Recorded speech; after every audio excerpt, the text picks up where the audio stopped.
Alors parlons du premier huitième de finale de cette Coupe du Monde, marqué par la victoire du Maroc face au Canada. Alors les Lions de l'Atlas confirment leur statut de champion d'Afrique, en attendant que le tribunal rende les comptes par rapport à la requête du Sénégal. Et ils prouvent une chose, c'est qu'il faudra compter sur eux dans cette compétition. Les Canadiens se sont bien battus avec courage et ils peuvent être fiers de leur parcours, mais face à une équipe marocaine plus expérimentée, plus mature et plus réaliste, il est vrai que la marche a été un petit peu trop élevée pour eux. Depuis leur demi-finale historique de 2022, les Marocains ont clairement franchi un cap. Ce qui impressionne le plus avec cette équipe, c'est sa capacité à s'adapter à tous les scénarios de match.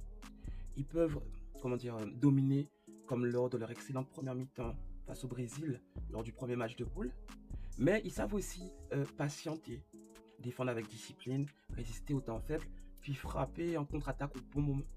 Alors, face aux Canadiens, qui avaient pourtant très bien commencé leur rencontre portée par leur public, alors, le Maroc n'a jamais paniqué, hein. Les Lions de l'Atlas sont restés fidèles à leur jeu, enfin, plutôt fidèles à leur plan de jeu, avant de faire la différence avec beaucoup de maîtrise. Alors, après avoir éliminé les Pays-Bas, le Maroc confirme sa montée en puissance et envoie un message clair à tous ses futurs adversaires. Alors, cette équipe, hein, qu'on se le dise, n'est plus là pour créer la surprise, comme en 2022. Elle est plutôt là pour aller loin, très loin.